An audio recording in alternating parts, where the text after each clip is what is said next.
The millionaire denied having a child with his maid, but collapsed when he saw the child at birth. Some men build walls so high they forget there's a world outside. The marble floors of the Adler mansion gleamed under the morning light, reflecting a silence that had become Grayson's closest companion. At 35, he had mastered the art of controlled perfection. Every gesture calculated, every word measured, every emotion locked away behind steel gray eyes that revealed nothing. He stood by the floor-to-ceiling windows of his home office watching the Los Angeles skyline stretch endlessly before him. The Adler hotel chain had made him one of the youngest billionaires in the hospitality industry, but success had come at a price he'd convinced himself was worth paying. The soft knock on his office door interrupted his thoughts. "Mr. Adler?" The voice was professional, crisp. "The new housekeeper has arrived." Grayson turned toward Mrs. Holloway, his elderly estate manager who had been with him for over a decade. She was one of the few people who could read the subtle shifts in his expression, though even she had never truly penetrated the fortress he'd built around his heart. "Send her in," he said, returning to his desk where contracts awaited his signature. The woman who entered was not what he had expected. Sophie Bennett moved with quiet confidence, her golden hair pulled back in a neat ponytail, green eyes alert and professional. She was beautiful in a way that wasn't trying to be noticed, natural, unpretentious, real. "Mr. Adler," she said, extending her hand. "I'm Sophie Bennett. Thank you for the opportunity." Her handshake was firm, her gaze direct. Most people who entered his presence carried themselves with either nervous deference or calculated charm. Sophie carried herself with simple dignity. "Mrs. Holloway will show you around," Grayson replied, his tone neutral. "The position is straightforward. Maintain the house, respect privacy, follow the schedule." "Of course." Sophie's response was immediate, professional. No lingering gaze, no attempt at small talk. She understood her role perfectly. As Mrs. Holloway led her away, Grayson found himself watching until they disappeared down the marble hallway. Something about Sophie Bennett had caught his attention, though he couldn't name what it was. Over the following weeks, Grayson observed Sophie's work with growing appreciation. She moved through his home like a gentle breeze, present but unobtrusive, efficient but never rushed. She treated his antique furniture with care, arranged fresh flowers with an artist's eye, and maintained a spotless environment without ever making him feel invaded. What struck him most was how she interacted with others. When his 8-year-old nephew Timothy visited, Sophie would quietly prepare his favorite snacks, engage him in conversation about his school projects, and somehow make the sterile mansion feel warmer. With the other staff members, she was kind but never gossipy, helpful without overstepping boundaries. Grayson began finding excuses to work from home more often. He would time his coffee breaks to coincide with moments when Sophie might be in the kitchen. He started noticing small details, how she hummed softly while working, how she always ensured fresh towels were perfectly folded, how she never presumed to rearrange his personal items but somehow made everything more organized. One evening, as autumn painted the Los Angeles hills in shades of gold, Grayson encountered Sophie in the library. She was carefully dusting his collection of first-edition novels, her movements reverent around the leather-bound books. "Do you read?" he asked, surprising himself by speaking. Sophie looked up, a slight flush coloring her cheeks. "When I have time, yes. These are beautiful books." "Take one if you'd like," Grayson offered, moving closer. "They're meant to be read, not just displayed." For a moment something shifted in her expression. Surprise, perhaps even appreciation. But then the professional mask slipped back into place. "That's very kind, Mr. Adler, but I prefer to keep work and personal separate." Her smile was polite but final. It was a gentle rejection, delivered with such grace that Grayson almost admired it. Almost. As the weeks passed, these small interactions became the highlights of Grayson's carefully structured days. Sophie's presence had brought something indefinable to his home, not just cleanliness and order, but a sense of life that had been missing for longer than he cared to admit. He began leaving small gestures, her favorite coffee in the kitchen, a bonus in her monthly envelope, flexible scheduling when she mentioned needing time for personal appointments. But Sophie accepted these kindnesses with the same professional courtesy she showed everything else, never allowing them to change the careful distance she maintained. The fortress Grayson had built around his heart had never been tested by someone like Sophie Bennett, someone who didn't want to breach his walls, someone who was perfectly content to remain on the other side. And perhaps that was exactly why, for the first time in years, he found himself wanting to open the gates. Late one October night, as rain drummed against the mansion's windows, Grayson sat alone in his study, staring at contracts he couldn't focus on. Down the hall, he could hear Sophie finishing her final tasks of the day, the soft sound of dishes being put away, the gentle click of lights being turned off. For the first time in his adult life, Grayson Adler found himself wondering what it would be like to not be alone in his perfect, empty mansion. But some walls are built so high the person inside forgets how to climb down. The heart remembers what the mind tries to forget. November arrived with an unexpected chill that seemed to seep through even the mansion's expensive insulation. Grayson found himself working longer hours, staying later in meetings, anything to avoid the quiet emptiness that awaited him at home. But somehow, Sophie's presence had made even the silence feel different, less hollow, more expectant. The morning sun filtered through the kitchen windows as Sophie prepared fresh coffee, her movements as graceful as always. Grayson entered, pretending to need his usual morning espresso, though they both knew he had a machine in his office. "Good morning, Mr. Adler," Sophie said without turning around, her voice carrying that familiar note of professional warmth. "Grayson," he corrected quietly. "You've been here 3 months. I think we can drop the formalities." Sophie's hands stilled for just a moment before continuing to measure coffee grounds. "I prefer to maintain professional boundaries, sir." There it was again, that gentle but firm wall she erected whenever he tried to bridge the distance between them. It should have discouraged him. Instead, it only made him more intrigued. The sound of running footsteps echoed through the hallway, followed by Timothy's voice calling out, "Uncle Gray, Uncle Gray!" Grayson's nephew burst into the kitchen, his backpack sliding off one shoulder, cheeks flushed from the cool morning air. At 8 years old, Timothy was the only person who could make Grayson's carefully controlled expression soften completely. "Hey, buddy," Grayson said, catching the boy in a brief hug. "What brings you here so early?" "Mom had an emergency meeting at the gallery," Timothy explained, settling onto one of the kitchen stools. "She said Sophie makes the best pancakes in the world." Sophie turned from the coffee maker, a genuine smile transforming her face. "Well, I don't know about the world, but I can certainly make you some breakfast." Grayson watched as Sophie moved around the kitchen with easy familiarity, pulling ingredients from cabinets, heating the griddle. Timothy chattered about his upcoming school project on ocean life, his enthusiasm infectious. "Did you know that octopuses have 3 hearts?" Timothy asked, directing the question to both adults.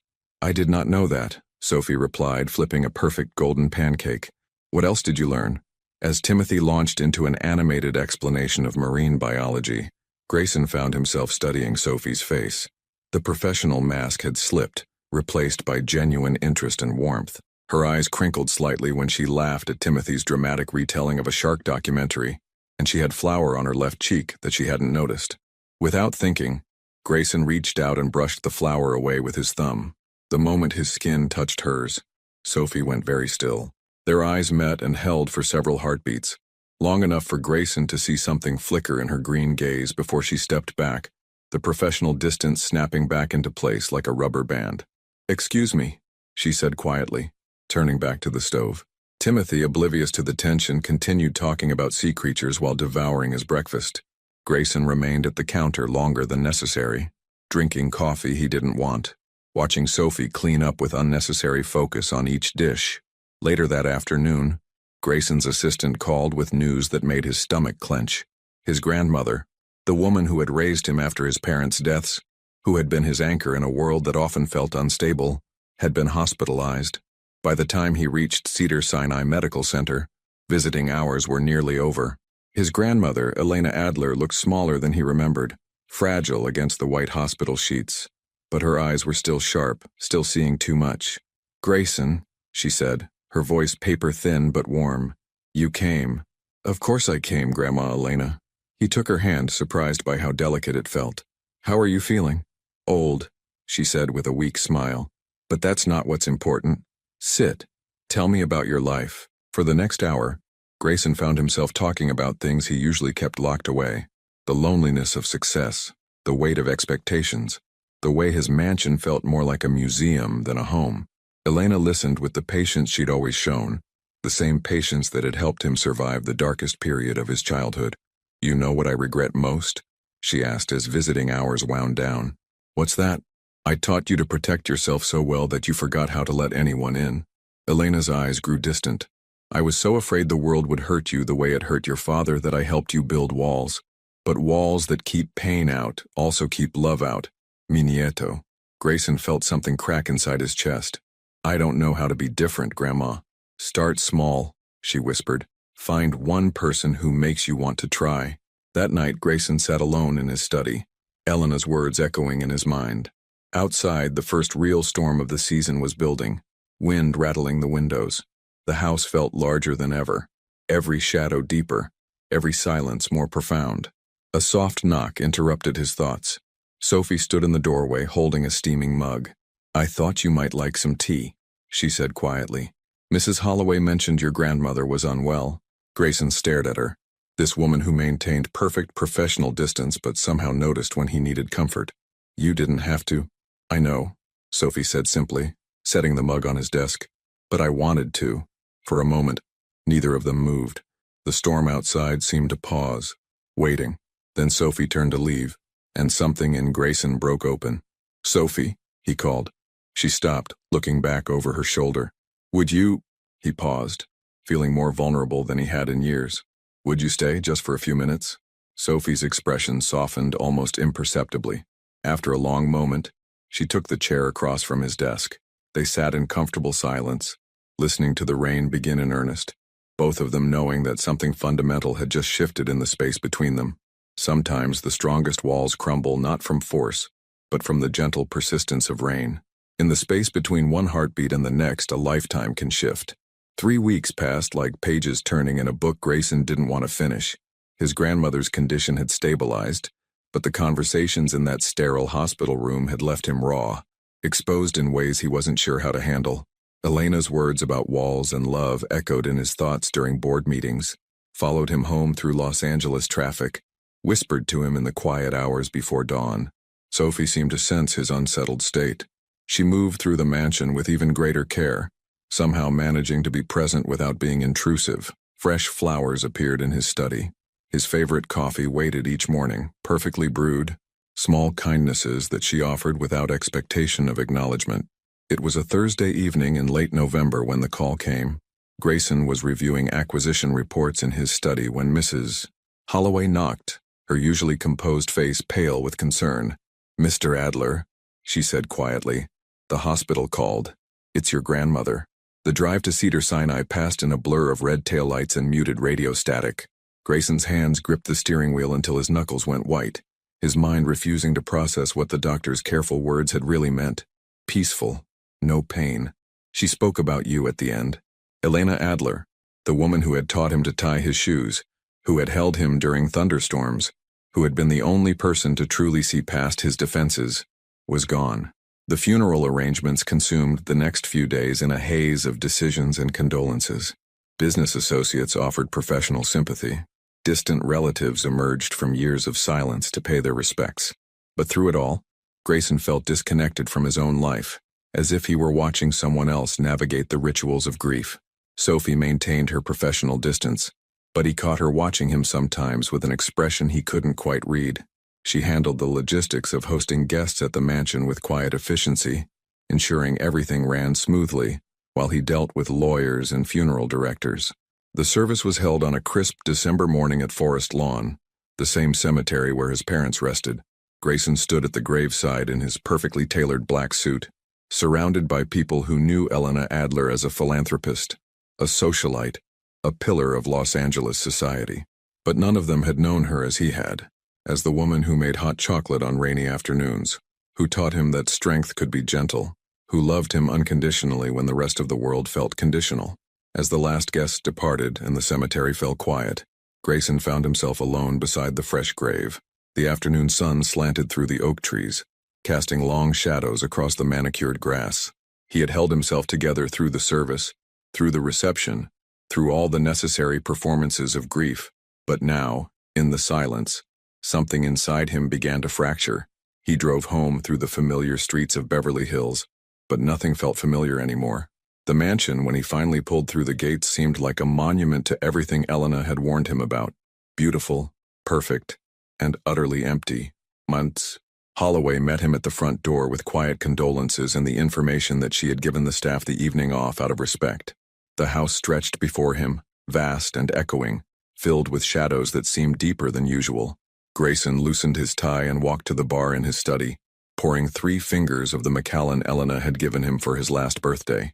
The whiskey burned, but it didn't fill the hollow space in his chest. A soft knock interrupted his solitude. Sophie appeared in the doorway, still wearing the simple black dress she had worn to the service.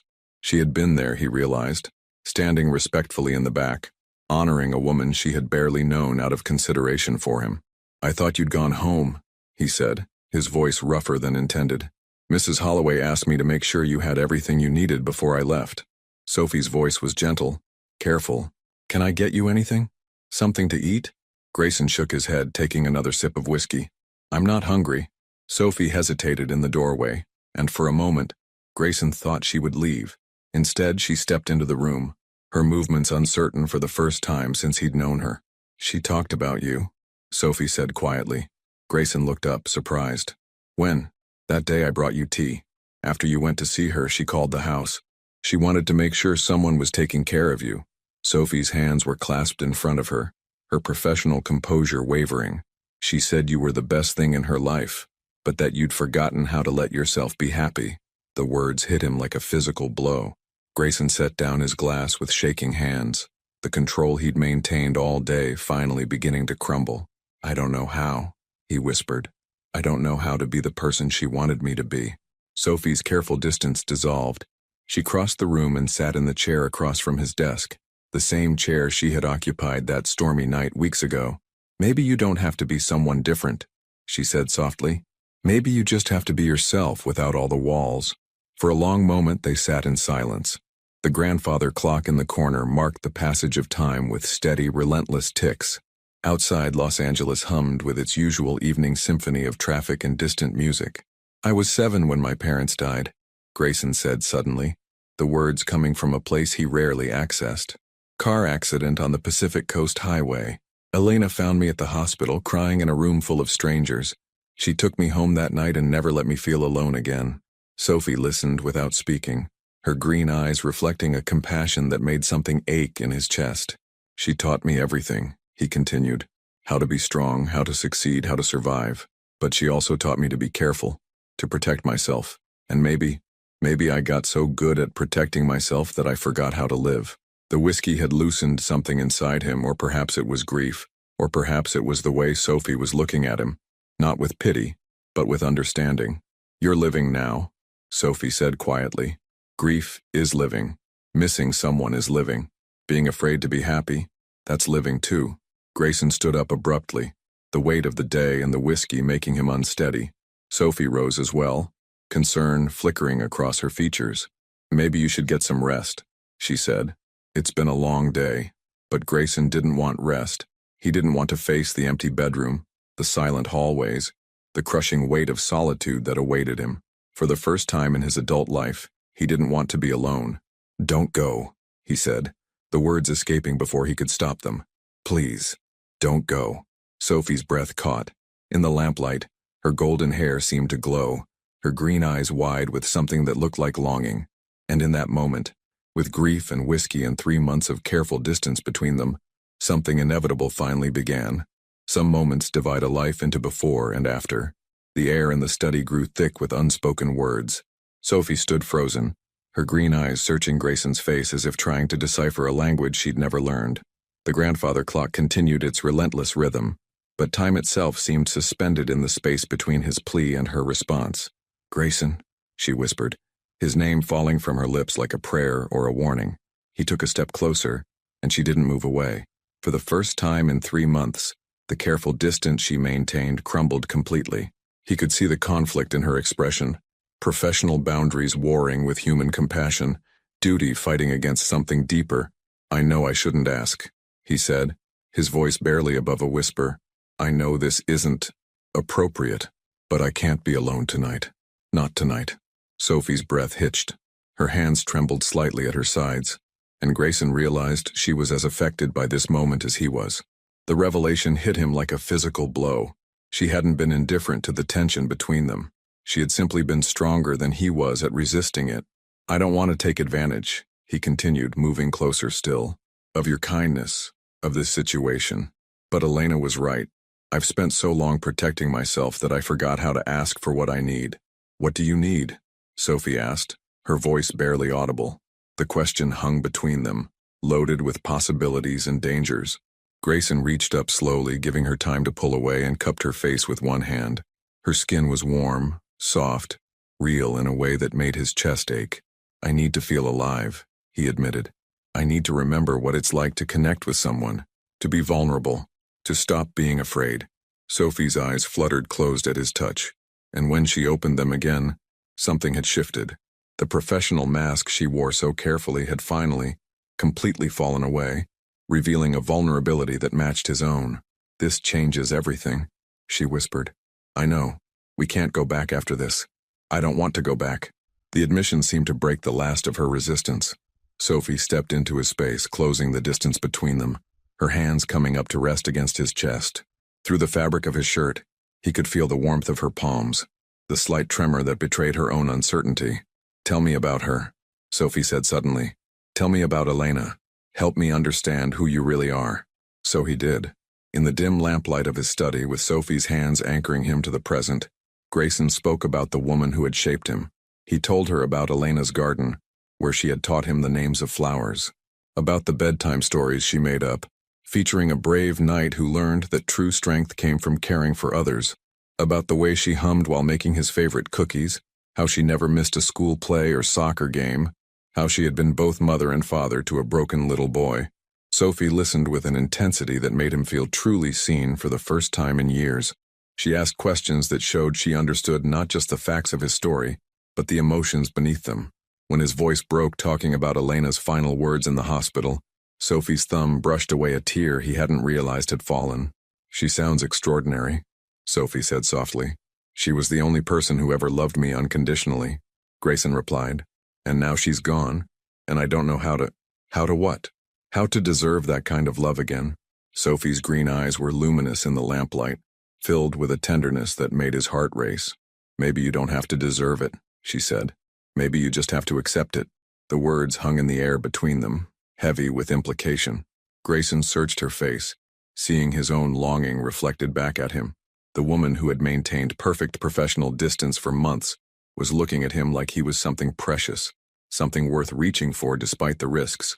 Sophie, he breathed, and her name on his lips sounded like a revelation. She rose on her tiptoes, closing the last inches between them, and pressed her lips to his. The kiss was gentle at first, tentative, as if they were both afraid the other might disappear. But then Sophie's arms wound around his neck and Grayson pulled her closer, and the careful control they had both maintained for so long shattered completely. There was nothing careful about the way they came together after that. Nothing professional or appropriate or sensible. In the study where he had spent countless lonely hours, Sophie became the answer to questions he hadn't known how to ask.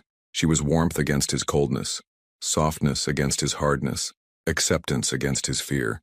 They moved through the mansion like sleepwalkers, hands entwined, stopping to kiss against walls and door frames, unable to let go of each other long enough to think clearly. In his bedroom, the space no one else had ever been invited into, Sophie looked around with wonder at the books scattered on his nightstand, the framed photo of Elena on his dresser, the evidence of the man behind the Millionaire facade. Are you sure? He asked one last time, his hands framing her face. Instead of answering with words, Sophie began unbuttoning his shirt, her fingers steady despite the magnitude of what they were about to do. And then there were no more words, no more doubts, no more walls between them. They made love slowly, tenderly, with the reverence of two people who had been denying their desire for months. Grayson memorized every soft sigh, every gentle touch, every moment of connection that felt like coming home after a lifetime of wandering. In Sophie's arms, he found a peace he hadn't known he was searching for. Afterward, they lay entwined in the darkness, her head on his chest, his fingers tangled in her golden hair. The house around them was silent, but it no longer felt empty. For the first time since Elena's death, Grayson felt like he could breathe. Thank you, he whispered against Sophie's temple. For what? For seeing me, for staying, for making me remember what it feels like to be human. Sophie lifted her head to look at him, her green eyes serious in the moonlight streaming through his bedroom windows. What happens tomorrow? It was the question neither of them had wanted to voice. Tomorrow would bring reality, consequences, the need to navigate what they had just done. But tonight, wrapped in each other's warmth, tomorrow felt very far away. I don't know, Grayson admitted, but I know I don't want to pretend this didn't happen. Sophie smiled, the expression transforming her face with a joy he had never seen before. Good, she said simply, because neither do I.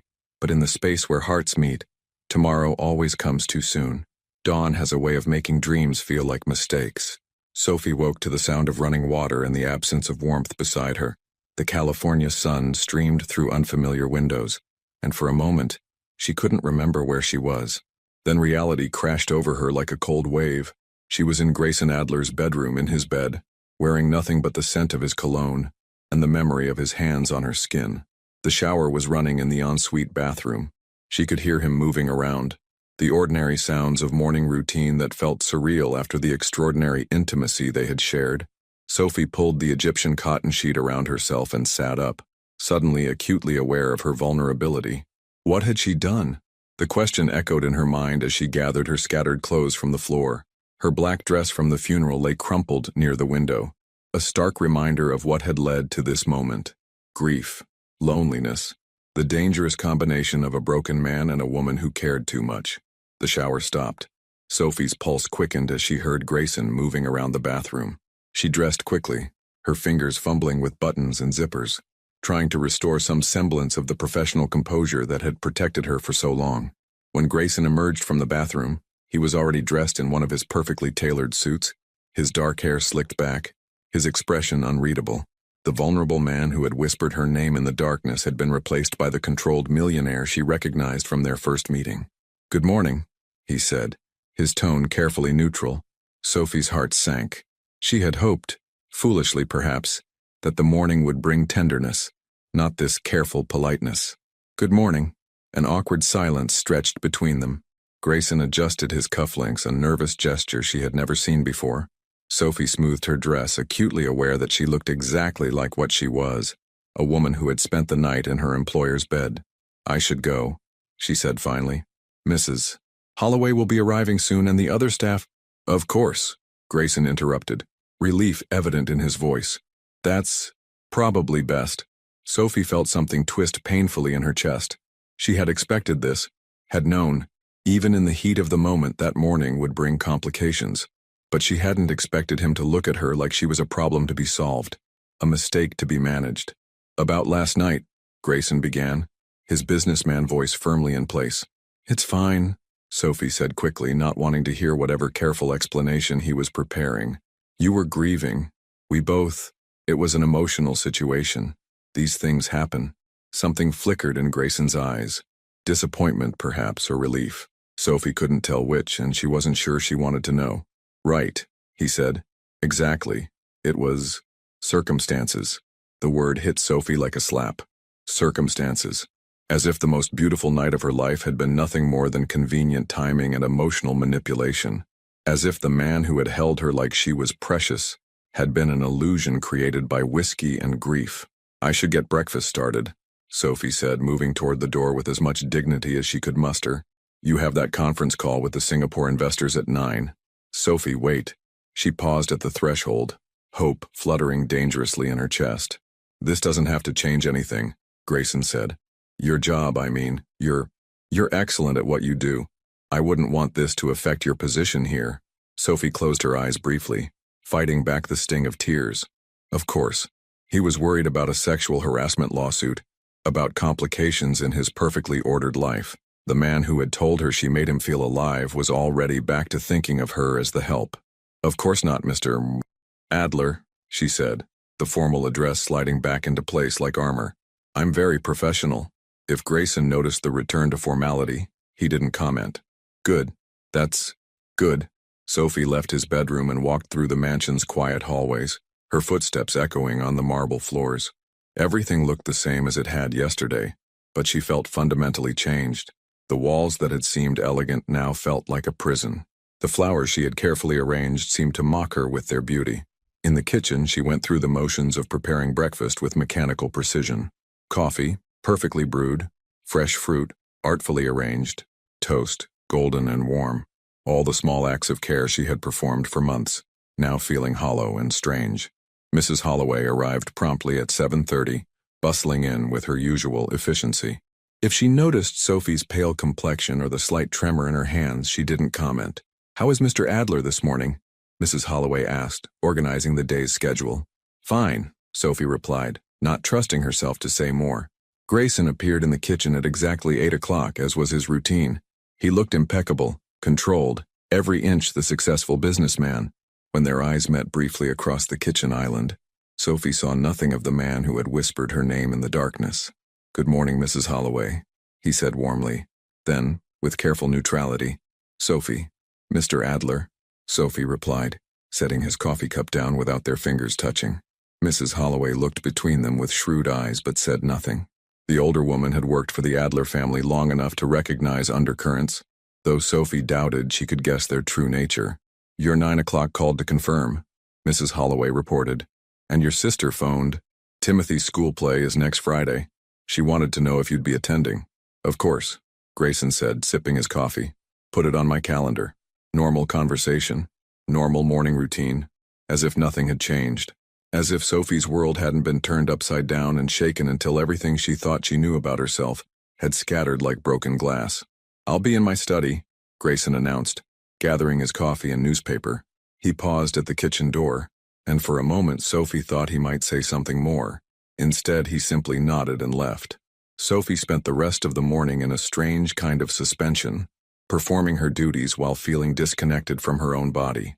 She cleaned rooms that didn't need cleaning, reorganized closets that were already perfect, anything to keep her hands busy and her mind from dwelling on the growing ache in her chest. It wasn't until she was dusting Grayson's study, the room where everything had begun, that the full weight of her situation hit her. She was in love with a man who saw their night together as a mistake. She had given her heart to someone who was already rebuilding the walls she thought she had helped him tear down. The worst part was that she couldn't even blame him. She had known the rules when she took this job. She had maintained professional boundaries for months, understanding exactly why they existed. And in one night of weakness, his weakness, her own, she had thrown away everything she had worked so hard to build. As she straightened the papers on his desk, Sophie noticed a business card that hadn't been there before. Hamilton and Associates, a law firm she recognized as specializing in employment issues.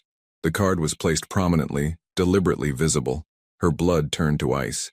Was he already consulting lawyers, planning to fire her with some kind of settlement to ensure her silence? The grandfather clock in the corner chimed noon, its sound echoing through the suddenly suffocating room. Sophie set down her dustcloth with trembling hands and walked to the window, staring out at the manicured gardens that had once seemed like paradise. She had made the biggest mistake of her professional life, and possibly the biggest mistake of her heart. But sometimes the heart's biggest mistakes feel like the only honest thing it's ever done.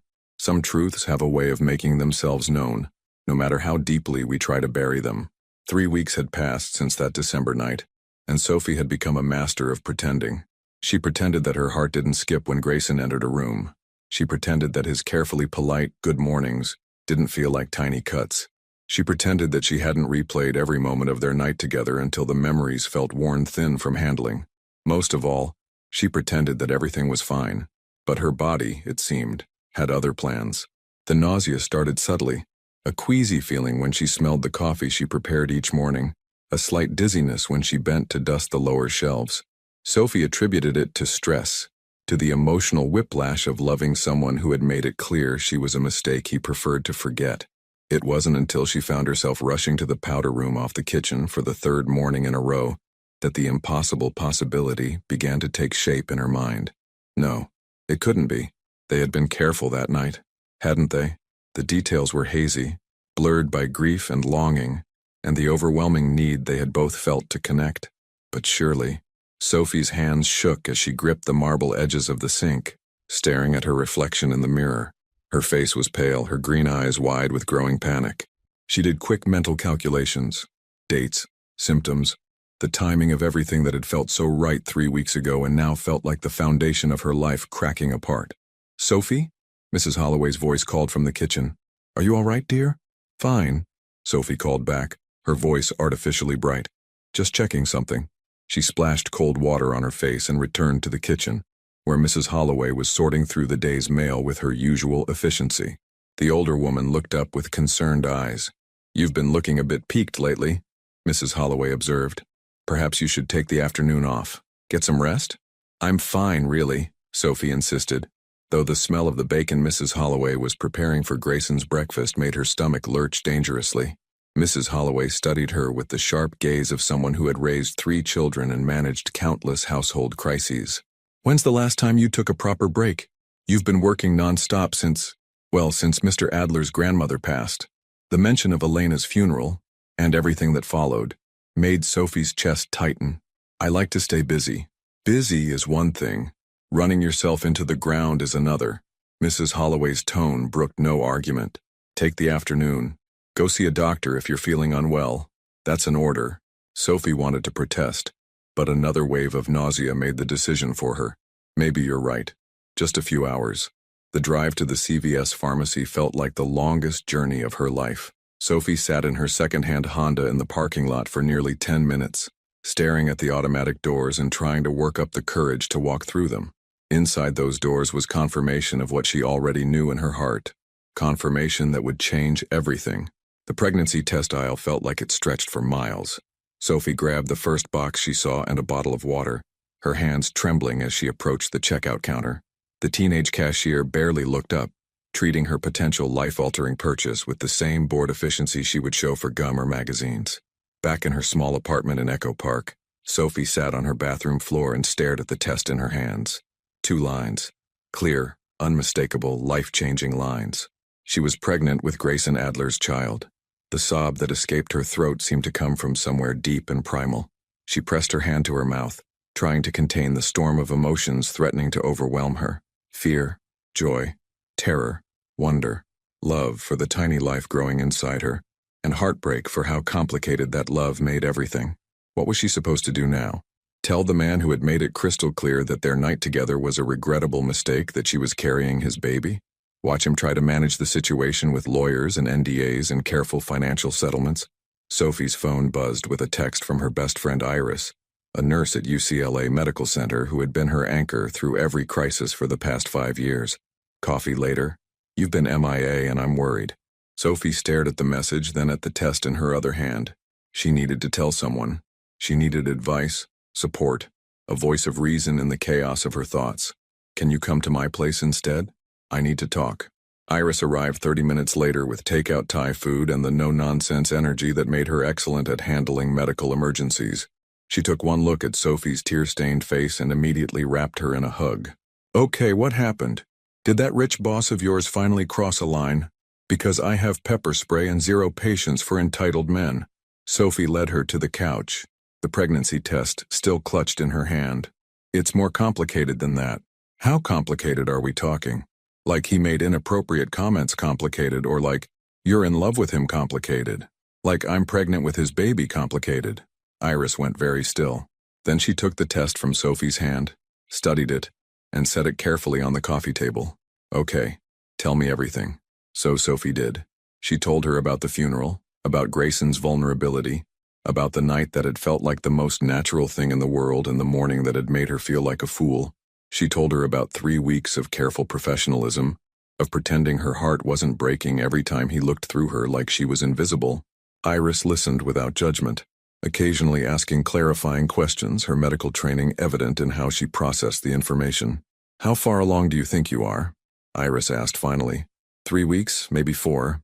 I need to see a doctor to be sure, but..." Sophie gestured at the test. "And you haven't told him?" "How can I? Iris, you should see how he's been acting. Like that night never happened. Like I'm just the help again. If I tell him about this..." Sophie's voice broke. "He'll think I'm trying to trap him. That I planned this somehow." Iris was quiet for a long moment, her brown eyes thoughtful. "Do you want this baby?" The question was simple, but it cut straight to the heart of everything. Sophie pressed her hand to her still flat stomach, imagining the tiny life growing there, a piece of her, and a piece of the man she loved despite everything. "Yes," she whispered. "I know it's crazy and the timing is impossible, and he doesn't want me, but yes, I want this baby." "Then that's what matters," Iris said firmly. "Everything else is just logistics." "Logistics?" "Iris, I'm pregnant with a billionaire's baby. This isn't exactly a normal situation. No, but it's your situation. And you're stronger than you think. Iris leaned forward, her expression serious. The question is, what do you want to do about him? Sophie stared out her apartment window at the Los Angeles skyline. Somewhere in the distance lay the mansion where Grayson was probably working late, oblivious to the fact that his entire world was about to change. I don't know, she admitted. I know I should tell him. He has a right to know. But I'm terrified of how he'll react. He might surprise you, Iris said gently. Sophie thought about the man who had whispered her name in the darkness, who had told her she made him feel alive. Then she thought about the cold stranger who had called their night together, circumstances. Or he might break my heart all over again, Sophie said quietly. Outside, the sun was setting over Los Angeles, painting the sky in shades of orange and pink, beautiful and fleeting, like so many precious things. Sophie placed her hand over her stomach again, a protective gesture that was already becoming instinctive. Whatever happened next, she wouldn't be facing it alone. She had this tiny life growing inside her, and for the first time in weeks, that felt like enough. But secrets have a way of revealing themselves whether we're ready or not. Courage isn't the absence of fear. It's speaking truth while your heart is breaking. Sophie spent 2 more weeks living with the secret, 2 weeks of watching her body begin its subtle transformation, while maintaining the careful facade of normalcy. Her jeans grew snug around the waist. The smell of Grayson's morning coffee made her nauseous. Mrs. Holloway's concerned glances became more frequent, though the older woman was too polite to voice her suspicions directly. Most torturous of all was working around Grayson himself. He had perfected the art of being professionally cordial, pleasant enough to avoid awkwardness, distant enough to maintain the walls he had rebuilt with surgical precision. Sometimes Sophie caught him watching her with an unreadable expression, but the moment their eyes met, his face would return to that careful neutrality that cut deeper than any harsh word could have. It was a Tuesday morning in late January when everything came to a head. Sophie was arranging fresh flowers in the main hallway when a wave of dizziness hit her with unexpected force. She gripped the marble table for support, breathing deeply as the world tilted around her. Sophie? Grayson's voice came from behind her, sharp with concern. She turned too quickly and the movement sent another wave of vertigo through her system. Grayson was at her side in an instant, his hand steady on her elbow, his gray eyes filled with the kind of worry she hadn't seen since the night of Elena's funeral. I'm fine, she said automatically, though they both knew it was a lie. You're pale as paper, Grayson said, his professional distance cracking. When's the last time you ate something? The concern in his voice was almost her undoing. For a moment he sounded like the man who had held her through the night, who had whispered that she made him feel alive, but she couldn't let herself hope, not when she had news that would only drive him further away. I should sit down, Sophie admitted, hating how weak she sounded. Grayson guided her to the living room, his hand remaining protectively on her arm. He helped her settle onto the cream-colored sofa, then disappeared into the kitchen, returning moments later with a glass of water and a concerned Mrs. Holloway in tow. I knew something was wrong, Mrs. Holloway fussed, pressing the back of her hand to Sophie's forehead. You've been looking peaked for weeks. Have you seen a doctor? Sophie's eyes met Grayson's over Mrs. Holloway's head. Something flickered in his expression, a recognition perhaps, or a terrible dawning suspicion. She saw the exact moment when the pieces clicked into place in his sharp mind. His face went very still, his body tensing like a predator suddenly aware of danger. Mrs. Holloway, Grayson said quietly, his voice carefully controlled. Could you give us a moment, please? The older woman looked between them, her experienced eyes noting the sudden tension in the room. Of course. Sophie, dear, I'll be in the kitchen if you need anything. The silence that followed her departure was deafening. Sophie could hear her own heartbeat, could feel Grayson's gaze boring into her like a physical weight. When she finally found the courage to look at him, his expression was unreadable, not angry, not hurt, just closed off in a way that made her chest ache. How long have you known? His voice was steady, businessman calm, giving nothing away. Sophie's hands trembled around the water glass. 2 weeks. And you weren't going to tell me. It wasn't a question. Sophie set the glass down carefully, buying herself a moment to find her voice. I was trying to figure out how. How to tell me, or how to handle it without telling me. The question hit like a slap.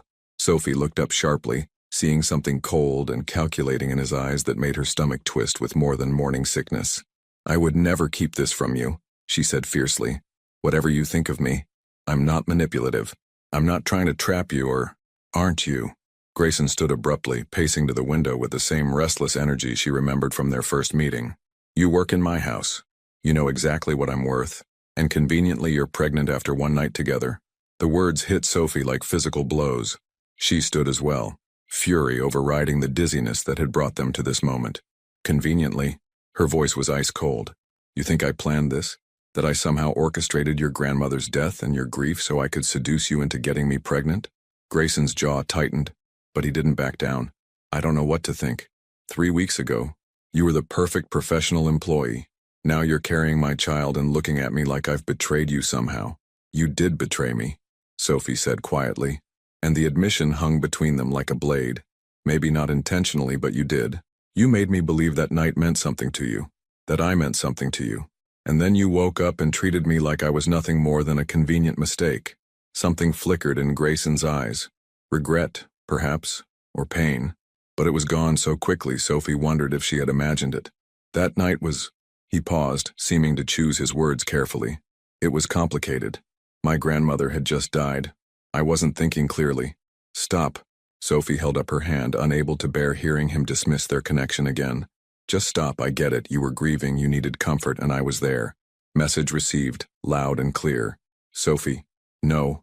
She moved toward him, her green eyes blazing with a combination of hurt and determination. Let me make something very clear to you, Grayson. I didn't plan this. I don't want your money. I don't want to trap you or force you into anything. But I am pregnant with your child, and I'm going to have this baby whether you want to be involved or not. Grayson stared at her, his expression cycling through emotions too quickly for her to read. You're sure it's mine? The question was quiet, almost gentle, but it landed with the force of a physical blow. Sophie felt the color drain from her face as the implication sank in. Get out, she whispered. Sophie, I had to ask. Get out! The words tore from her throat with such force that Grayson actually took a step back. How dare you? How dare you stand there and question whether I'm lying about this? Tears were streaming down her face now, but she didn't care. The man she had fallen in love with, the vulnerable, broken soul she had held in the darkness, was looking at her like she was a stranger trying to con him. I quit, she said, her voice shaking but determined. I'll pack my things and be gone by tonight. You don't have to worry about me or this baby ever again. She started toward the door, but Grayson's voice stopped her. You can't just leave. Sophie turned back, her heart breaking all over again at the sight of him. Even now, even after everything he had just said, she loved him, and that made it hurt so much worse. Watch me, she said quietly. If you're really pregnant, if it's really mine, we need to discuss this rationally. Arrangements need to be made, legalities need to be addressed. Legalities. Sophie laughed, but there was no humor in the sound. Of course, that's what this is to you, isn't it? Another business transaction to be managed. I'm trying to be responsible here. No, you're trying to control a situation that scares you. Well, guess what, Grayson? Some things can't be controlled. Some things require you to actually feel something, to take a risk, to be vulnerable. And we both know how terrifying that is for you. Sophie walked to the door, then paused with her hand on the frame. When she spoke again, her voice was soft but final. When you decide whether you want to be a father or just a financial contributor, you know where to find me. But I won't wait forever for you to figure out how to be human. And sometimes the bravest thing you can do is walk away from the person you love the most. Some absences echo louder than any presence ever could. The mansion felt different without Sophie. Not just empty, but hollow, like a shell missing its essential core. Grayson told himself it was merely the disruption of routine, the inconvenience of having to find and train a new housekeeper. But as weeks turned into months, he couldn't escape the truth that haunted every room. Sophie Bennett had taken something irreplaceable with her when she left. Mrs. Holloway had been icily professional in the aftermath of Sophie's departure, her disapproval evident in every clipped response and meaningful silence. She had hired a replacement within a week, Angela, a competent woman in her 50s who kept the house spotless and never presumed to arrange flowers with an artist's eye or hum while she worked. The new girl does adequate work, Mrs. Holloway reported during one of their weekly household meetings, her tone suggesting that adequate was a damning indictment. Grayson nodded absently, his attention caught by the kitchen window where Sophie used to stand in the mornings, steam from her coffee cup catching the early light. Good. That's good. Though she doesn't have Sophie's touch with the flowers, Mrs. Holloway continued pointedly. or her way with young Timothy when he visits. The boy keeps asking where she went. The mention of his nephew made Grayson's chest tighten. Timothy had indeed asked about Sophie repeatedly, his 8-year-old mind unable to understand why his favorite person in Uncle Gray's house had simply disappeared. "Children adapt," Grayson said curtly, ending the conversation. But children weren't the only ones struggling to adapt. Grayson found himself walking through his perfectly maintained mansion like a stranger, noticing all the small ways Sophie's absence had changed things. The flowers were arranged correctly but without soul. The kitchen was clean but no longer warm. The silence that had once been his refuge now felt oppressive, broken only by the grandfather clock's relentless marking of time. 3 months after Sophie left, Grayson stood in his study nursing a whiskey and staring at a private investigator's report he had commissioned and immediately regretted. The pages contained information he had told himself he needed for legal purposes: Sophie's current address, employment status, medical records that confirmed what he already knew to be true. She was 5 months pregnant. It was his child. The black and white ultrasound image paper-clipped to the file made his hands shake. A tiny profile, unmistakably human, growing inside the woman he had driven away with his fear and suspicion. His son or daughter, existing in a world he was no longer part of. The investigator's notes were clinical, professional. Subject employed part-time at Sunrise Diner in Echo Park, living in modest 1-bedroom apartment, prenatal care through county clinic. No evidence of financial support from other sources. County clinic. The words hit him like a physical blow. Sophie was carrying his child, an Adler heir, and receiving medical care at an understaffed public facility because he had been too much of a coward to face what he had done to her. Grayson's phone buzzed with a text from his sister Lauren. "Timothy's school play is tomorrow night. You promised you'd be there." He had forgotten. In the months since Sophie left, he had forgotten many things. Social obligations, family dinners, the simple rhythms of life that used to ground him. Work had become his only refuge, 18-hour days that left him too exhausted to dream about green eyes and golden hair. The next evening, Grayson sat in the elementary school auditorium watching his nephew play a tree in the 3rd-grade production of The Seasons. Timothy was earnest and adorable, his costume crafted with the loving attention that Lauren brought to everything involving her son. But as Grayson applauded his nephew's performance, all he could think about was whether his own child would ever perform in school plays, whether there would be anyone in the audience to cheer them on. "You look terrible," Lauren said bluntly as they walked to the parking lot after the show. "When's the last time you slept or ate a real meal?" "I'm fine," Grayson replied automatically. "No, you're not." Lauren stopped walking and faced him, her expression serious. "You haven't been fine since before Christmas. What happened, Gray? And don't tell me it's work stress. I know the difference." Grayson looked at his sister, really looked at her, and saw the concern in her familiar eyes. Lauren was the only family he had left, the only person who knew him before he became Grayson Adler, billionaire. She had loved him when he was just Gray, Elena's scared grandson who had nightmares and needed extra hugs. "I made a mistake," he said quietly. "A big one, and I don't know how to fix it." Lauren waited, understanding that pushing would only make him retreat further. "There was someone," Grayson continued, the words feeling rusty from disuse. "Someone who worked for me, and I hurt her. Badly." "The housekeeper," Lauren said softly. "Sophie." Grayson's head snapped up in surprise. "How did you—" "Timothy talked about her constantly, and Mrs. Holloway might be discreet with you, but she's known me since I was Timothy's age. She mentioned that Sophie left suddenly and that you've been impossible to live with ever since." They had reached Lauren's car, but she made no move to leave. Timothy was inside, probably already asleep against the window, exhausted from his theatrical debut. "Tell me what happened," Lauren said gently. So Grayson did. Not everything. Some wounds were too private to share even with family, but enough. He told her about Sophie's grace and dignity, about the night they had connected in ways that terrified him, about his cowardly retreat into suspicion and control when she needed him most. "She's pregnant," he finished quietly, "with my child, and I accused her of trying to trap me." Lauren was quiet for a long moment, processing the magnitude of what he had shared. When she spoke, her voice was carefully controlled. "You're going to be an uncle again," she said, "and that baby is going to be Timothy's cousin." The words hit Grayson with unexpected force. He had been so focused on his own fear, his own regrets, that he hadn't fully considered the broader implications. This child would be Elena's great-grandchild, the continuation of a family line that had meant everything to the woman who raised him. "I don't think she wants me involved," Grayson said. "I said unforgivable things, Lauren. I questioned whether the baby was even mine." "Then you fix it," Lauren said firmly. "You apologize, you grovel if necessary, and you figure out how to be the man Elena raised you to be instead of the scared boy you're acting like. What if it's too late? Then at least you'll know you tried." Lauren reached out and squeezed his arm. "But Gray, don't wait too long. That baby is going to be born whether you're ready or not, and Sophie shouldn't have to face that alone." That night, Grayson sat in his study with the investigator's report spread before him, staring at the ultrasound image until his eyes blurred. Somewhere across the city, Sophie was probably getting ready for bed, her body changing as their child grew inside her. Was she scared? Excited? Did she ever think about him? Or had she managed to move on completely? His phone sat on the desk, her number still programmed despite everything. It would be so easy to call, to text, to reach across the chasm he had created with his fear and pride. But every time he reached for it, Elena's voice echoed in his memory.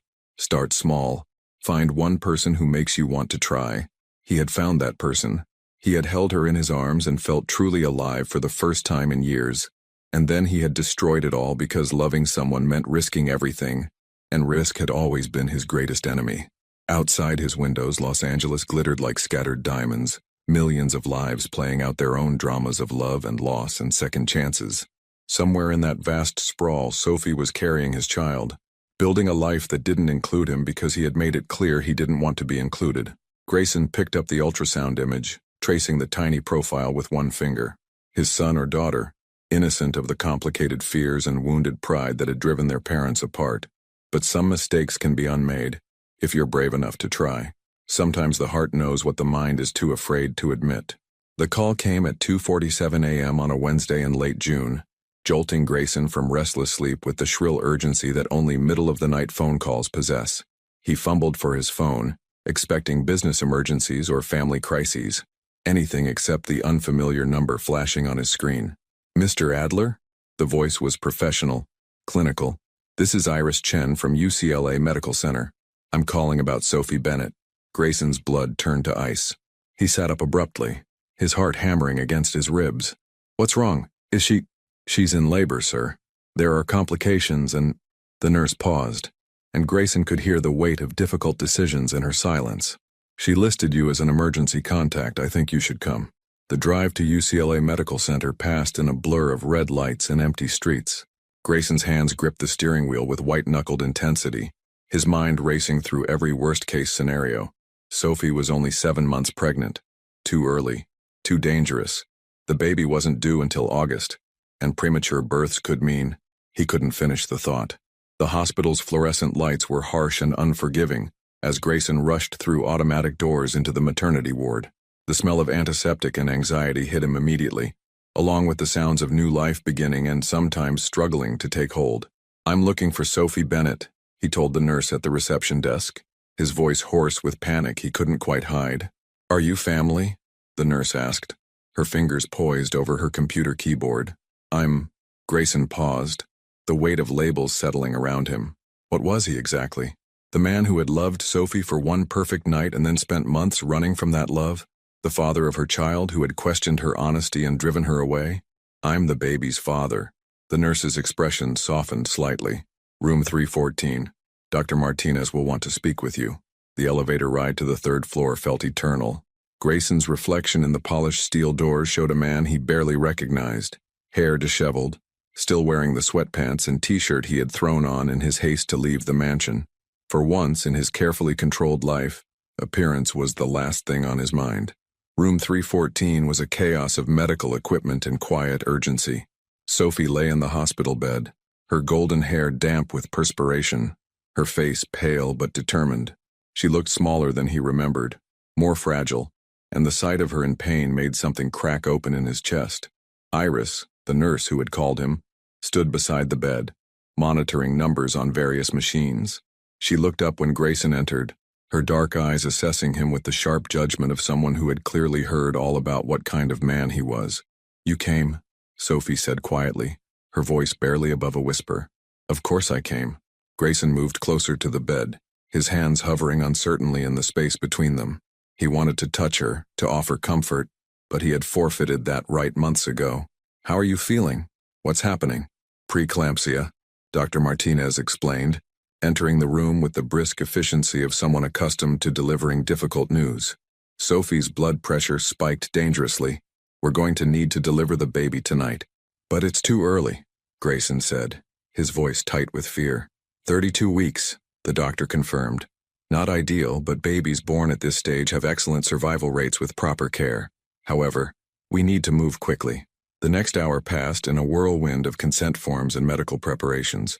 Grayson found himself signing papers he barely read, authorizing procedures and making decisions that would affect 3 lives: Sophie's, the baby's, and his own. Through it all, Sophie remained remarkably calm, her focus entirely on doing whatever was necessary to keep their child safe. "I need to tell you something," Sophie said as they prepared to move her to the delivery room. Her green eyes found his across the controlled chaos of medical personnel. "I never wanted to keep you away from this baby. I was angry and hurt, but I never wanted that." "Sophie, let me finish," she said, her voice gaining strength despite her exhaustion. "This child deserves to know their father. And despite everything that happened between us, I know you're not a bad man. You're just scared." The simple truth of her words hit him harder than any accusation could have. She was right. He was scared, terrified of loving someone and losing them, of opening his heart only to watch it shatter. But lying in that hospital bed, fighting to bring their child safely into the world, Sophie was braver than he had ever been. "I was wrong," Grayson said, the words feeling both inadequate and necessary. "About everything. About you. About what happened between us. About—" He gestured helplessly around the room. "I've been wrong about everything that matters." Sophie's eyes filled with tears, but she smiled, the first genuine smile he had seen from her since that night in December. "You're here now. That's what matters." The delivery room was a sterile symphony of monitors and medical voices, all focused on the miracle and crisis happening simultaneously. Grayson stood beside Sophie's bed, holding her hand as she pushed their child into the world with a strength that humbled him completely. "I can see the head," Dr. Martinez announced. "One more push, Sophie." The cry that filled the room was thin and reedy, but it was the most beautiful sound Grayson had ever heard. Through his tears he didn't remember beginning, he watched as the medical team worked to clear tiny airways and assess delicate systems. "It's a boy," Dr. Martinez said, holding up a small, perfectly formed human being who looked impossibly fragile and miraculously strong all at once. "Oliver." That was the name Sophie had chosen, she told him later, as they sat in the NICU watching their son sleep in his incubator. Oliver Bennett Adler, if Grayson wanted his name included. The hyphenated surname felt like forgiveness, like hope, like a second chance he didn't deserve but desperately wanted to earn. "He has your eyes," Sophie said softly, her finger tracing the glass of the incubator. Grayson stared at his son, and felt something fundamental shift in his chest. This tiny person, born too early but fighting with everything he had, was part of him and part of Sophie, a bridge between the man he had been and the man he wanted to become. "He's perfect," Grayson whispered. "He's going to need surgery," Sophie said quietly. "His lungs aren't fully developed and there might be other complications. The next few weeks we'll get through it," Grayson said, the words coming from a place of certainty he hadn't felt in months. "Whatever he needs, whatever you need, we'll figure it out." Sophie looked at him then, really looked at him, and for the first time since that December night he didn't try to hide behind walls or professional distance. He let her see everything, his fear, his love, his desperate hope that it wasn't too late to be the man she and Oliver deserved. "I love you," he said quietly, the words he should have spoken months ago finally finding their way out. "I love you and I love him, and I know I have no right to say that after everything I've done, but—" "Grayson," Sophie interrupted, her voice soft but clear, "I love you too." I never stopped, and in that sterile room filled with the sounds of new life struggling to take hold, 2 broken hearts began to heal. The greatest courage isn't facing death, it's choosing to live fully, despite knowing you might lose everything. 3 weeks in the NICU taught Grayson more about love than 35 years of careful living ever had. He learned that love was sitting beside an incubator at 3 a.m., counting each tiny breath as a victory. Love was watching Sophie pump breast milk with the dedication of someone training for the Olympics, determined to give Oliver every possible advantage. Love was the way his hands shook the first time the nurses let him hold his son. Skin-to-skin contact that felt like the most important business meeting of his life. Oliver was a fighter, despite being born 2 months early. Despite lungs that struggled, and a heart that occasionally forgot its rhythm, he grew stronger each day. The NICU became their second home, a world of monitors and medical schedules that somehow felt more real than the mansion Grayson had called home for years. His oxygen levels are improving, Dr. Martinez reported during one of their daily check-ins. Another week or two and we might be able to discuss taking him home. Home. The word had taken on new meaning over the past 3 weeks. Grayson's mansion felt empty and irrelevant compared to Sophie's tiny apartment in Echo Park, where he had been spending most of his time. Her landlord, Mrs. Valdez, had initially been suspicious of the well-dressed man who arrived with expensive coffee and designer baby supplies, but she had gradually warmed to him as she watched him struggle to assemble a crib with the determination of someone attempting international diplomacy. "You know," Sophie said one evening as they sat in the NICU's family lounge, watching Oliver sleep through the glass partition, "we need to talk about what happens next." Grayson's stomach clenched. Over the past 3 weeks, they had existed in a bubble of shared purpose and medical urgency. The complications of their relationship had been set aside in favor of more immediate concerns: Oliver's health, surgery schedules, the careful choreography of NICU life. But Sophie was right. They couldn't postpone the difficult conversations forever. "I know my apartment isn't suitable for a baby with medical needs," Sophie continued. "Especially not Oliver. He's going to need follow-up care, specialized equipment, things that require money." Grayson finished quietly. "I wasn't going to ask for money," Sophie said, her green eyes flashing with familiar pride. "I was going to ask for help. There's a difference." Grayson turned to face her fully, taking in the exhaustion etched around her eyes. The way she had lost weight, despite the fact that she was supposed to be recovering from childbirth. She had been living on hospital food and vending machine coffee, sleeping in uncomfortable chairs, pouring every ounce of her strength into willing their son to thrive. "What if there was another option?" he said carefully. Sophie's expression grew wary.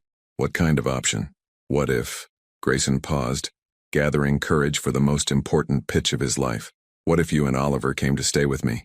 Just temporarily, while he needs medical care. The mansion is certainly big enough and we could hire the best nurses, have all the equipment he need." "Grayson, let me finish," he said, his voice gaining strength. "I know I have no right to ask this. I know I destroyed your trust and hurt you in ways I can't undo. But this isn't about us. This is about Oliver getting the best possible care." Sophie was quiet for a long moment, her gaze returning to their son. "And what happens when he's better? When he doesn't need constant medical supervision anymore?"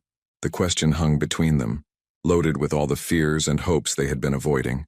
Grayson could give her the safe answer. They would figure it out as they went, take things day by day. But 3 weeks of watching his son fight for life had taught him something Elena had tried to teach him years ago. Some moments required complete honesty, even when honesty was terrifying.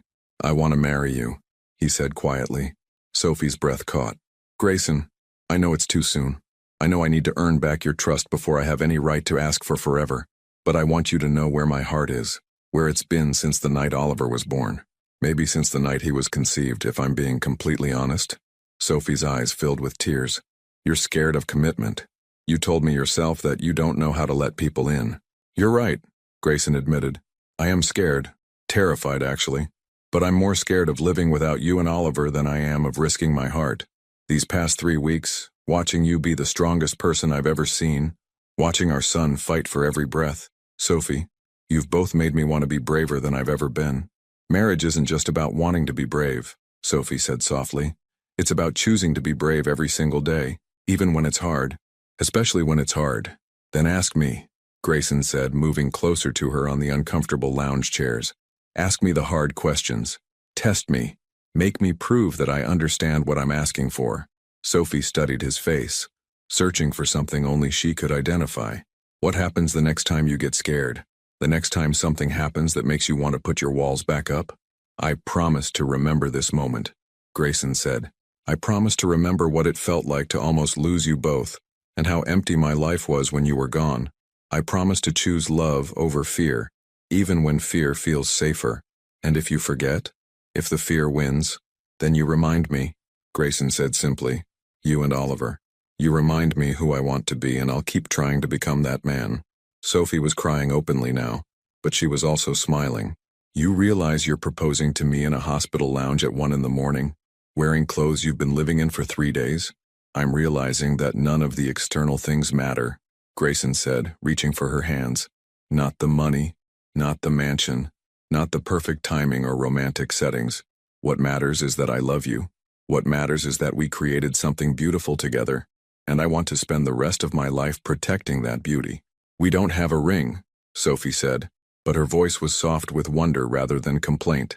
Grayson smiled, reaching into his pocket to pull out the simple gold band that had belonged to Elena, the ring his grandmother had worn for 60 years of marriage to a man who loved her completely. Grandma Elena would want you to have this, he said, slipping the ring onto Sophie's finger. She always said that real love wasn't about finding someone perfect, but about finding someone worth growing with. Sophie stared at the ring, tears streaming down her cheeks. It's beautiful. But Grayson, are you sure? Really sure? Because I won't survive having my heart broken again. Then I'll just have to make sure it never breaks, Grayson said, pulling her into his arms. I love you, Sophie Bennett. I love our son, and I want to spend the rest of my life proving that some walls are meant to come down. Through the glass partition, Oliver stirred in his incubator, his tiny hand reaching toward the light, as if he could sense that something monumental was happening, something that would change the trajectory of all their lives. Yes, Sophie whispered against Grayson's lips. Yes, I'll marry you. But we're doing this right. Slowly, carefully, building something real. We have time, Grayson said, holding her close as dawn began to lighten the Los Angeles sky outside the hospital windows. We have all the time in the world. And in that moment, with their son breathing steadily nearby and their futures intertwined like their fingers, two people who had been afraid to love learned that the greatest risk was also the greatest reward. Some love stories end where they begin, with two hearts learning to trust the possibility of forever. The morning sun streamed through the kitchen windows of the modest craftsman house in Silver Lake, casting warm light across the breakfast table, where Oliver Adler was methodically destroying a stack of blueberry pancakes. At 2.5, he had inherited his father's determination and his mother's gentle spirit, along with an impressive ability to wear more food than he consumed. "Dada more," Oliver announced, holding up sticky fingers toward Grayson, who was attempting to read the morning news while simultaneously preventing their son from painting the kitchen walls with syrup. "Say please, buddy," Grayson reminded gently, cutting another small piece of pancake and placing it on Oliver's high chair tray. "Peas," Oliver said with a grin that could melt glaciers, the same grin that had convinced his parents to move closer to UCLA Medical Center, to choose love over luxury, to build a life measured in moments rather than square footage. Sophie emerged from the bedroom wearing scrubs, her golden hair pulled back in a practical ponytail. After Oliver's birth, she had enrolled in nursing school, inspired by the incredible NICU staff who had helped save their son's life. She was 6 months away from graduation, and Grayson had never been more proud of anyone in his life. "How's my favorite patient this morning?" she asked, kissing the top of Oliver's head before moving to the coffee maker. "Clean bill of health from Dr. Martinez yesterday," Grayson reported, standing to wrap his arms around his wife from behind. The simple gold band on her finger caught the morning light. Elena's ring, worn now for over a year of marriage built on patience, honesty, and the kind of love that grows stronger through testing. "No more monthly checkups?" Sophie asked, leaning back against his chest. "Every 6 months now. He's officially caught up to his adjusted age."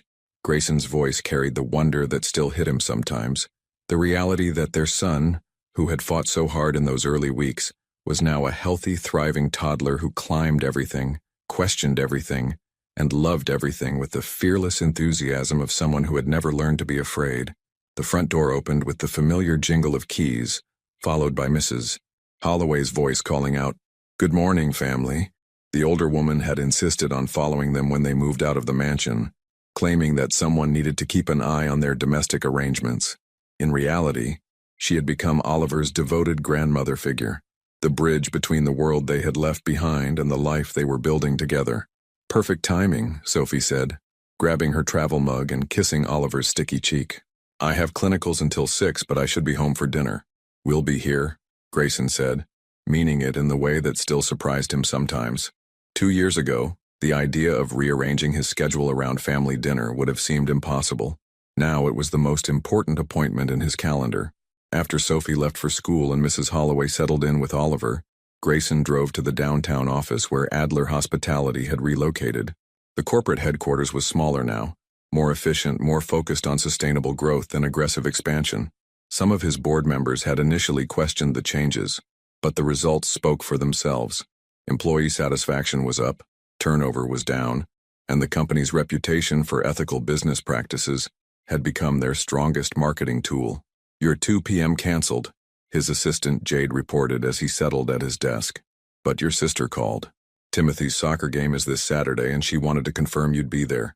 "Absolutely, put it on my calendar." Grayson smiled, thinking of his nephew, who had appointed himself Oliver's primary protector and entertainment committee. "And block out Sunday morning. Sophie's graduation is next week and we're having a celebration lunch." "Already handled," Jade said, with the efficiency that reminded him daily why promoting her from the secretarial pool had been one of his better decisions. "Mrs. Adler's parents are flying in from Portland, and I've made reservations at that little place in Los Feliz you like." Grayson nodded, still amazed sometimes by the life he had built, a life that included in-laws who had welcomed him despite his rocky beginning with their daughter, family celebrations that mattered more than business acquisitions, a calendar marked by school plays and doctor visits and soccer games, rather than just board meetings and profit reports. His phone buzzed with a text from Sophie. Oliver's first attempt at "I love you" this morning was, "I love ooh. Thought you should know your son is already a charmer." Grayson smiled, typing back, "He gets that from his mother. See you tonight." The afternoon passed in the normal rhythm of conference calls and contract reviews, but Grayson found his attention drifting to the framed photo on his desk. Oliver's first birthday party, held in their small backyard with a dozen close friends and family members. Sophie was laughing at something Timothy had said. Oliver was covered in chocolate cake, and Mrs. Holloway was pretending to scold them all while secretly taking pictures with her phone. It was nothing like the formal dinner parties at the mansion, nothing like the carefully orchestrated events that had once defined his social life. It was messy and loud and absolutely perfect. At 5:30, Grayson closed his laptop and headed home, a routine that had become sacred. No late meetings, no business dinners that stretched past bedtime stories. He had learned, through trial and error and Sophie's patient guidance, that being present meant more than just being physically in the same room. It meant choosing again and again to prioritize the people he loved over the things that felt urgent but weren't actually important. When he walked through the front door, Oliver rushed toward him with the unsteady enthusiasm of a toddler who had discovered the joy of running everywhere. "Dada! Home!" Oliver announced, throwing his arms around Grayson's legs. "I'm home, buddy," Grayson agreed, scooping his son into his arms and breathing in the scent of baby shampoo and goldfish crackers that had become the perfume of happiness. Sophie arrived 20 minutes later, tired but glowing with the satisfaction of someone pursuing a dream she had thought was impossible. Over dinner, take-out Chinese food eaten around the kitchen table while Oliver narrated his day in a mix of recognizable words and enthusiastic babbling. They talked about her classes, his day at the office, their weekend plans, normal things, beautiful things, the kind of ordinary moments that Grayson had once thought were boring, but now recognized as the building blocks of a life worth living. Later, after Oliver was asleep and they were curled together on the couch watching a movie neither of them was really paying attention to, Sophie turned to him with the expression he had learned, meant she was about to say something important. "I've been thinking," she said, her head resting on his shoulder. "About what?" "About how different our life is from what either of us planned. You were supposed to be this untouchable bachelor billionaire, and I was supposed to be—" She paused, considering. "I don't know what I was supposed to be, but probably not married to my former boss with a toddler who thinks airplane means throwing food across the kitchen." Grayson laughed, pressing a kiss to the top of her head. "Are you complaining?" "No," Sophie said quickly. "Never. I'm just amazed, I guess, that we found each other, that we figured out how to make this work despite all the ways we could have gotten it wrong." "We did get it wrong," Grayson reminded her gently. "Remember? I was an ass, you quit. We spent months apart, but we found our way back," Sophie said, lifting her head to look at him. "That's what matters. We found our way back to each other." Grayson cupped her face in his hands, marveling at the woman who had taught him that love wasn't about avoiding risks. It was about finding someone worth taking risks for. "I love you, Sophie Adler," he said, the words still carrying the wonder of something miraculous and every day all at once. "I love you too," she replied, and kissed him with the tenderness of someone who had learned that the best love stories weren't about perfect people finding each other, but about imperfect people choosing to grow together. Outside their little house, Los Angeles hummed with its usual energy, millions of people pursuing their own dreams of connection and meaning. But inside, in the warm glow of table lamps and the soft sound of their son's steady breathing from the next room, two people who had almost lost each other had found something better than perfection. They had found home. What would you have done in Sophie's place when Grayson questioned the paternity? Would you have stayed and fought for the relationship, or would you have walked away to protect your heart? Your participation in this channel is very important to us. Please leave your opinion in the comments. Thank you for watching. If you enjoyed the story, please subscribe to our channel and leave a comment below, letting us know what you thought. Your feedback and support mean a lot to us. Stay tuned for more exciting stories.